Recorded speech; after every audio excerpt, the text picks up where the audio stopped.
বেঁচে থাকতে হলে রোজ স্ট্রাগল, নিজের সাথে যুদ্ধ, প্রতিদিনই পিছিয়ে যাওয়া এসব হতেই থাকবে। কঠিন সময় আসবে, হাজারবার হেরে যাব, কিন্তু আবার উঠে দাঁড়াবো। কারণ আমাকে যে হেরে গেলে চলবে না, আমাকে যে জিততেই হবে। হেরে যাওয়া কারো জীবনে গল্প হতে পারে না, জিতে গেলেই তবে সেটা গল্প। যদি জিতে যান তবে আপনার দিনগুলো আপনার কাছে ইতিহাস হয়ে থাকবে। হ্যালো এভরিওয়ান, আসসালামু আলাইকুম। Welcome to another new blog KSM cookery. কেমন আছেন? আই হোপ সবাই ভালো আছেন, সুস্থ আছেন, নিরাপদে আছেন। আলহামদুলিল্লাহ, আমরাও পরিবারের সবাই ভালো আছি। সবাইকে আমার পেজে আমন্ত্রণ জানিয়ে আজকে ভিডিওটি শুরু করলাম। বাইরে আজকে দারুণ বৃষ্টি হচ্ছে। বৃষ্টি দেখতে তো খুবই ভালো লাগে, কিন্তু অপর প্রান্তের মানুষগুলোর কথা চিন্তা করলে আর এই বৃষ্টি ভালো লাগে না। বেশ কয়েকদিন ধরে মেঘলা আবহাওয়া যাচ্ছে, সেদিনও বাইরে প্রচুর বাতাস। এমন আবহাওয়া আমরা আসলে সবাই পছন্দ করতাম, কিন্তু এখন দেখেন একটু বৃষ্টির আওয়াজ শুনলেও কেমন যেন বুকটা ভয়ে কেঁপে ওঠে। আতঙ্কে থাকে, আবার কোথায় না যেন বন্যা শুরু হয়। কিছুদিন আগে দেশটা আমার রক্তাক্ত ছিল, সেই ক্ষতগুলো পূরণ করে উঠতে না উঠতে আবার সবকিছু বন্যায় ভাসিয়ে নিয়ে যাচ্ছে। আজকে মনটা ভীষণ খারাপ, রান্না বান্না করতে ইচ্ছে করছে না। মাঝে মধ্যে এরকমটা হয়, রান্না বান্না ছাড়াই রিল্যাক্সে দিন কাটাতে ইচ্ছে করে। তো আমার কথা চিন্তা করলে তো হবে না, স্বামী সন্তান যেহেতু আছে তাদের কথা মাথায় রেখেই রান্না বান্না করতে হবে। তো বৃষ্টি হচ্ছে সেজন্য যে স্পেশালি রান্না বান্নার আয়োজন করেছি সেরকম কিছুই না। আসলে বৃষ্টির দিনে ঠান্ডা ঠান্ডা ওয়েদারে খিচুড়ি খেতে বেশ ভালোই লাগে।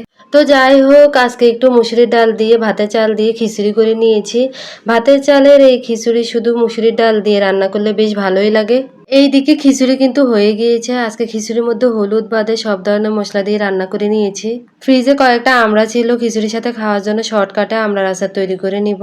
আমড়াগুলো কেটে ধুয়ে টুকরো করে নিয়েছি, সামান্য পরিমাণ হলুদ দিয়ে সিদ্ধ করে নিয়েছি। এখন এই কাঠের হাতলটা দিয়ে ম্যাশ করে নিয়েছি।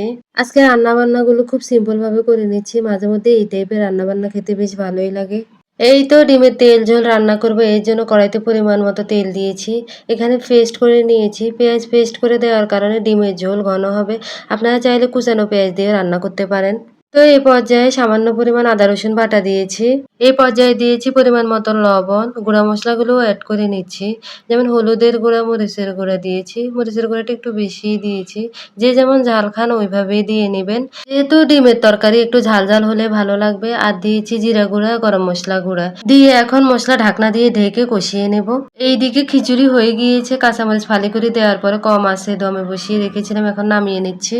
এই তো এদিকে ডিমের মশলা কষানো হয়ে গিয়েছে, এখন ঝোলের মধ্যে ডিমগুলো ভেঙে দিব।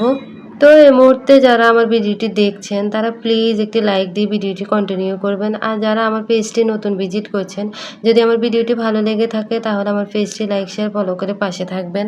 এই তো সবগুলো ডিম ভেঙে দিয়েছি। এই পর্যায়ে কোনো নাড়াচাড়া করব না, ঢাকনা দিয়ে রান্নাটা করে নেব। ডিমের এই তরকারিটা খিচুড়ি বলেন ভাত বলেন এই টাইপের খাওয়া দাওয়ার সাথে বেশ ভালোই লাগে। তো যাই হোক, পাশের চুলায় ডিমের তরকারিটা নিয়ে এই চুলায় আমরা আচারটা করে নিচ্ছি। এই তো কড়াইতে রসুন দিয়েছি, পরিমাণ মতো তেল, পাঁচফোড়ন গুঁড়া দিয়ে রসুন গোল্ডেন ব্রাউন করে ভেজে নেব।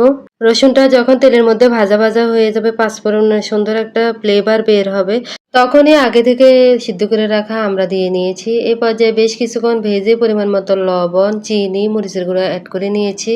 আমি যেহেতু আচারের স্বাদ টক ঝাল মিষ্টি রাখবো, সবগুলো উপকরণ সেই পরিমাণেই দিয়েছি। এখন তেল মশলার মধ্যে আমরা বেশ কিছুক্ষণ ধরে ভেজে নিব। এইদিকে ডিমের তরকারি প্রায় হয়ে গিয়েছে, এই পর্যায়ে গোটা কাঁচামরিচ দিয়ে নিচ্ছি। ঝোল আর একটু ঘন করে নিতে হবে। তো ডিমের তরকারি হতে থাকুক, আমড়ার আচারও প্রায় হয়ে গিয়েছে। আপনারা চাইলে এই পর্যায়ে ভিনেগারটা অ্যাড করতে পারেন। আমি যেহেতু আচারটা অল্প করে দিয়েছি আজকে খিচুড়ির সাথে খাওয়ার জন্য, সেজন্য আর এই পর্যায়ে ভিনেগারটা ইউজ করছি না।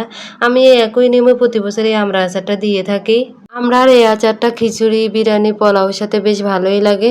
তো আমার সবগুলো রান্না বান্না কিন্তু কমপ্লিট, টেবিলে খাওয়াগুলো দেওয়ার জন্য প্রস্তুতি নিচ্ছি। এইদিকে ডিমের তেল ঝোল রান্না হয়ে গিয়েছে, এখন নামিয়ে নিচ্ছি। আমার ছেলে মেয়ের কাছে এই ডিমের এই তরকারিটা বেশ পছন্দের। যেদিন এই তরকারিটা রান্না করি সেদিন আর তাদের কিছুই লাগে না। রান্না বান্না হয়ে গিয়েছে, টেবিলে খাওয়াগুলো দিয়েছি, হাতে যত কাজ ছিল সব সেরে নিয়েছি। আপনাদের ভাইয়াও রেডি, সবাই এখন দুপুরের খাওয়া দাওয়া করবো। তো যাই হোক, এই ছিল আজকে রান্না বান্না। যারা এই টাইপের রান্না বান্না পছন্দ করেন তারা অবশ্যই কমেন্টের মাধ্যমে জানাতে পারেন। আজকে সবগুলো রান্না আপনাদের ভাইয়ার খুবই পছন্দ হয়েছে, বিশেষ করে ডিমের কারি আর আমড়ার আচারটা বেশ ভালো লেগেছে তার কাছে। আমার এই ভিডিওগুলো যদি ভালো লেগে থাকে তাহলে একটি লাইক দিয়ে যাবেন। আপনাদের একটি লাইকে পারে আমাকে অনেক দূর এগিয়ে নিয়ে যেতে। আজকের মতো এখানেই বিদায় নিলাম, পরবর্তী নেক্সট কোনো ভিডিওতে দেখা হবে। আল্লাহ হাফেজ, আসসালামু আলাইকুম।